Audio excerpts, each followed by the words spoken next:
Amen. Okay. So, if you watch the channel at all, you know that I am a gigantic fan of the AR-15. This is not the video I was supposed to do today, by the way. I was supposed to do a whole nother one. I just didn't do the research, so I got to spitball something, so deal with me. Giant fan of the AR-15. And there are I'm not going to talk a whole lot about why. I don't think I have to. It's a great rifle. If you don't think so, you're an idiot. And if you are an idiot, you probably believe one of these two things that drives me crazy when I hear them. It drives me nuts when I hear these two things. One is, well, it's actually three things, but two of them are kind of wrapped up together. One is that the AR-15 will jam as soon as it gets a little bit of dirt in it. And the second is, oh, it's so fragile and it breaks all the time and it's difficult to fix. I hate those two things. And when I hear someone say that, I want to slap them because they're clearly idiots. Okay, so let's deal with the second one first. No, let's deal with the first one first. So first off, I'm no expert. I maybe even should be talking about this stuff. My experience with the AR-15 was in the Marine Corps 4 years. I was a tow gunner, which is an infantry MOS. I carried the rifle for those 4 years, all the training, in Haiti and Bosnia. No combat, but I carried it a lot, used it a lot. A lot of training, a lot of shooting. So number one, and they actually, so here's how I know for a fact that the AR-15 doesn't jam up the instant it gets dirty. I have drug it through sand. I have drug it through swamps, literally underwater in swamps. I have used it in the ocean. We did a little fake training package when we were in the Med, where my sergeant, our platoon sergeant, got the recon guys to let us use one of their boats to do these little practice insertions. It was just fun. He just set it up for us. We had a blast, but we spent all day rolling off of the Zodiacs and come out. One time in ITB, Infantry Training Battalion. Now I had a brand new rifle in ITB. No one had ever shot it before. But we were out in the field, and you shoot a lot of blanks in ITB. A lot of blanks, and blanks are filthy. Blanks do terrible things to your weapon because you've got to stop up the barrel so that the gas will cycle.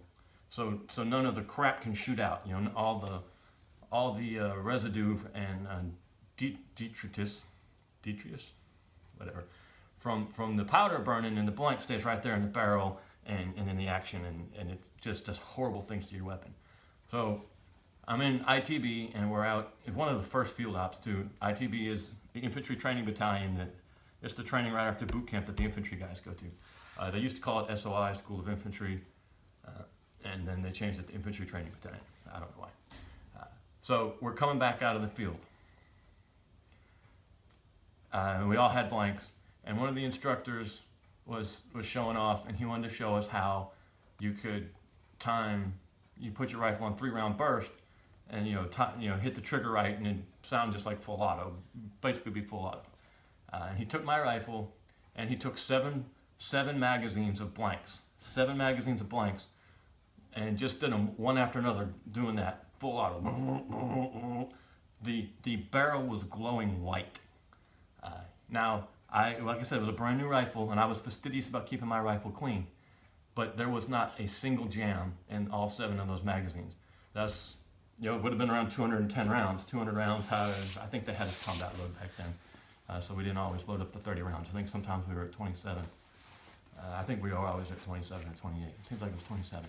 7 magazines of blanks on full auto. The barrel was glowing white. Not a single malfunction. Now this is speculation. In the 4 years I was in the Marine Corps, I fired 3 different rifles. I had one rifle in boot camp, another rifle in ITB, and another rifle in the fleet. So all these anecdotes I'm about to tell you are spread across those 3 rifles. But across those 3 rifles, and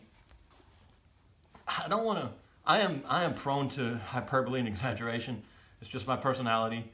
I don't remember how I came up with, I sat down one time and tried to come up with how many rounds I thought I'd fired in those 4 years, and I came up with 15,000. I don't remember how I got to that number. It's been years now. I got out in 1999 for those 4 years. I did another year after September 11th, but I didn't go anywhere.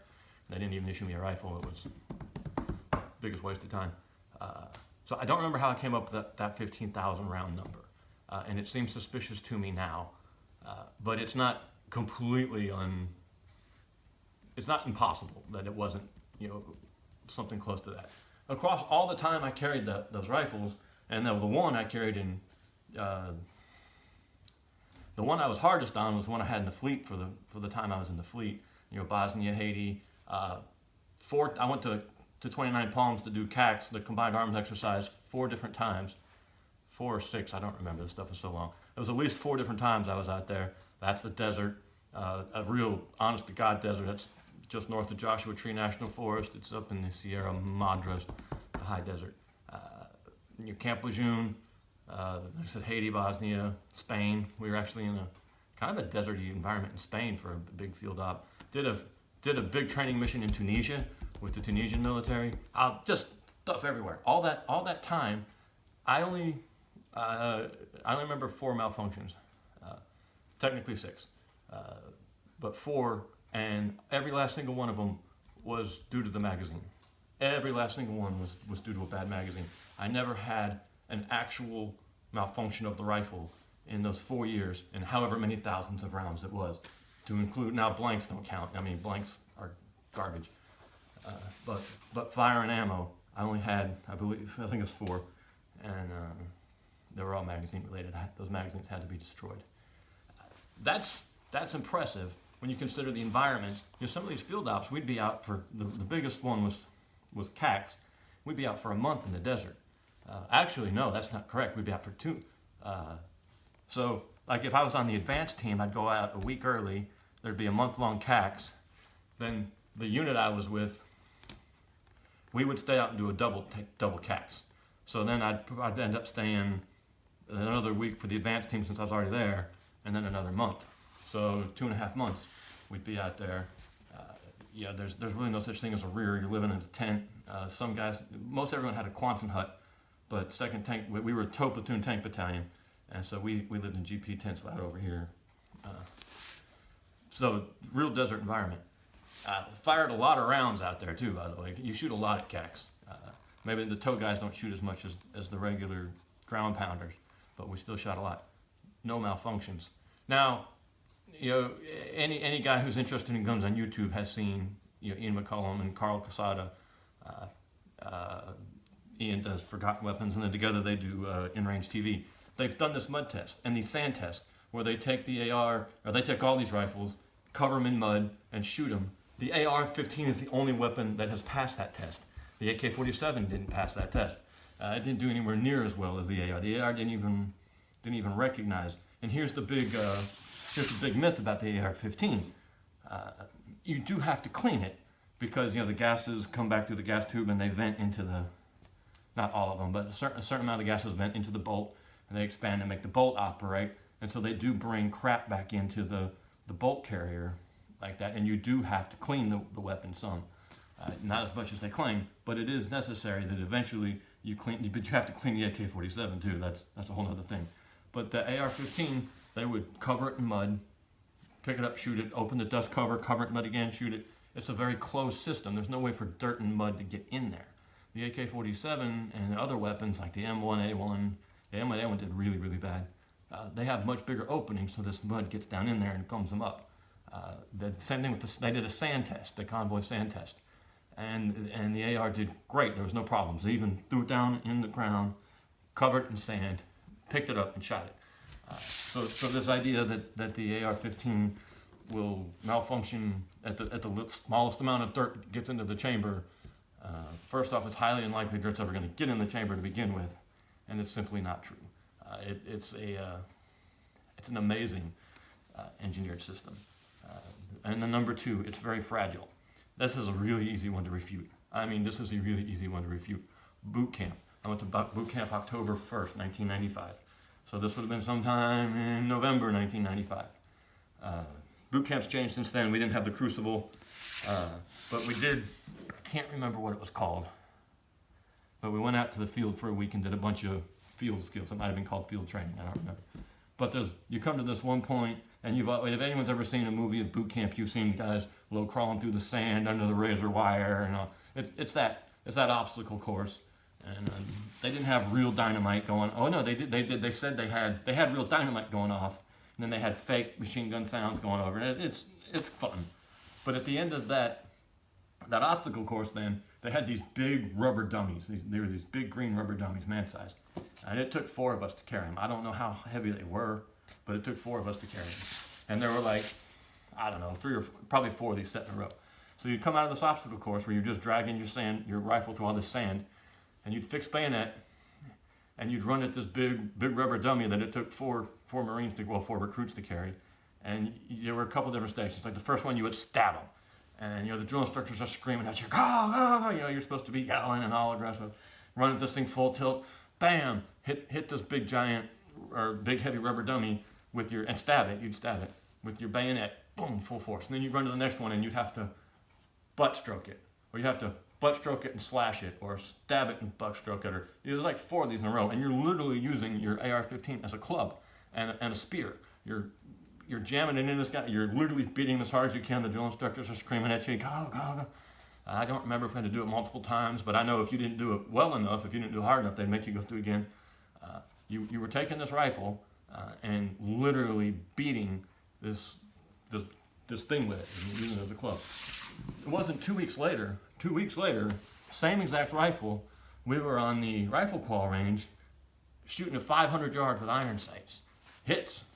I'm not a naturally great shooter or anything. I didn't have a lot of experience. They took all of us, they gave us a week of training, they gave us a week on the range, and we were all shooting 500 yards, iron sights with these rifles we had just been using as clubs and spears. Hard as you can, beating these things with clubs. The other things we would do with them is we would take 4 rifles, we would open the cleaning pouch. There's a little compartment, actually, hold on. I'm making another video for the Patreon guys after this. We'd open these little cleaning pouch compartments in the back. We'd stick the barrel of one rifle into that, and then we would use them as stretcher poles. We'd have 4 rifles, and you take your poncho and wrap them around, and you carry them down and stretch. And we practiced that in that same field op where we were hitting the dummies and everything. And then we took those rifles and qualified at 500 yards with iron sights, 500, 300, and 200, if I remember correctly.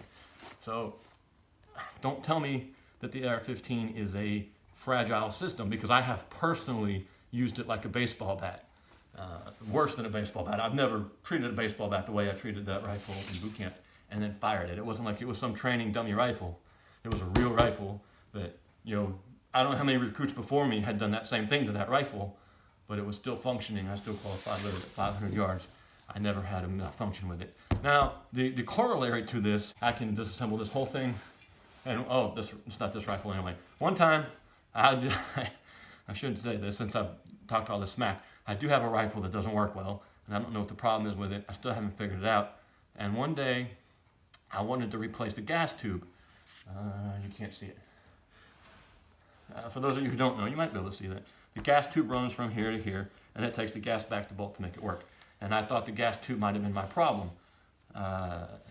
And I'd never done anything like that before. And I was just pissed. I was really mad at this rifle because I put a lot of effort into it. And I'll tell you what I took.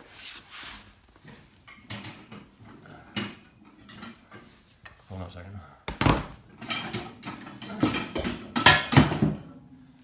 I took this tomahawk and a 6-penny nail. And I'm not lying. I had video of this for a long time, but I never put it on YouTube, and I ended up losing it when that phone died. I took this tomahawk and a 6-penny nail, and I drove out the taper pins that held the gas block front side assembly on. And then I had a 4-penny nail. These were both finish nails. And I used that to drive out the retaining pin on the gas tube, the roll pin on the gas tube. And I was able to take the gas tube and the gas block off of that AR-15 with a tomahawk and 2 nails. That's pretty easy to work on. There's not a whole lot else you can do to a weapon system instead of take the barrel out, but even that's not that complicated on an AR-15. Hold on a second. The Patreon guys are. The barrel is just held in by this is not the normal nut, but it's just screwed in just like that. And if you can take that off, you can take the barrel out. The AR-15 was actually designed by Eugene Stoner. Well, the AR-10 was designed by Eugene Stoner to be a very easy weapon to manufacture. They tried to use like existing common manufacturing processes and parts as much as they could, and they succeeded. It's absolutely an amazing weapon system. It is the opposite of weak or fragile. I know for a fact. I have tried myself. Now, the one thing I'll say this. How long is this? 16. Oh my gosh. You know what? I won't tell this story. I have broken 2 different M16s a certain way, and it was a weird thing, and it did cause a safety concern. We will talk about that some other time. Men, we thank you. We appreciate you. Thank you.